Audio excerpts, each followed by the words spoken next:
If you're a beginner in the gym, there's a very high chance you're missing a few things on this checklist that is slowing down your strength gains. And most people never fix it.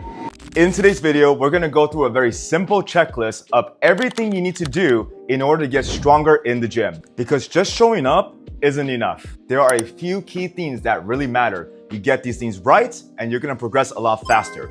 You get them wrong, and you're gonna progress a lot slower.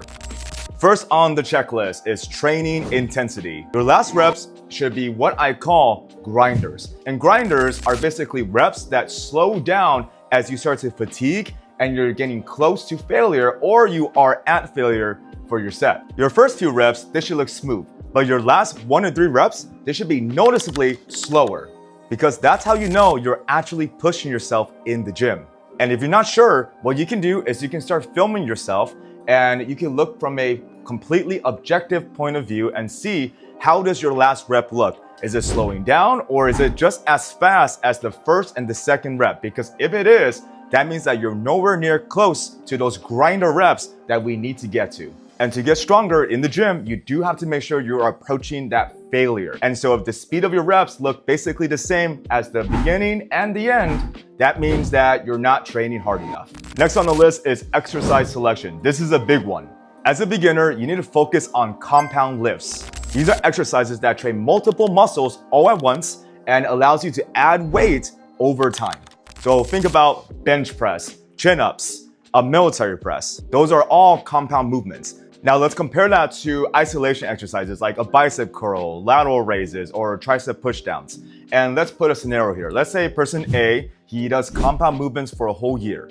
And person B, he does isolation movements for a whole year. Person A is gonna be incredibly stronger than person B. Why? Because person A chose the correct exercises to level up in. So that's why exercise selection really matters. You gotta focus on the big compound lifts and get stronger at that over time. So making sure that you're getting your sets close to failure and focusing on these compound lifts, those are your 2 main focuses in the gym.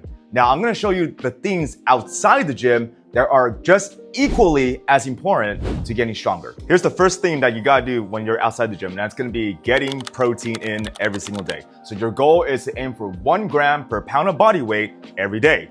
And this is important because you can work as hard as you can in the gym and do everything correctly, but if you're not getting enough protein, which is the building blocks of muscle, then you're spinning your wheels. Nutrition is really just that simple. Get your protein in, and the next one is to manage your calories. It's important to count your calories because you gotta make sure you know exactly how much you need to eat every day. Now, as a beginner, you can lose weight and you can still get stronger in the gym.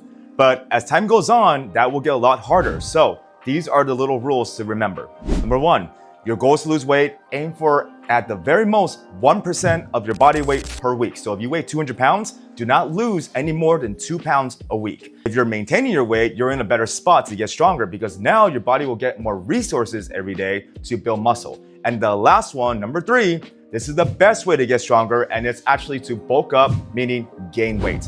And you can't do any of these 3 without counting your calories every single day. Because the thing is that if your goal is to lose weight and you eat too little, that's gonna interfere with your strength gains. And same with the other end of the spectrum, if you eat too much, then you're gonna get fat, and also it's gonna affect your energy levels because there's a certain level of body fat that we like to have that will keep us strong, or it will make us feel sluggish. All right, so the next one on our checklist, this one has nothing to do with anything in the gym and it has nothing to do with nutrition either. This is what I call R&R, which stands for rest and recovery.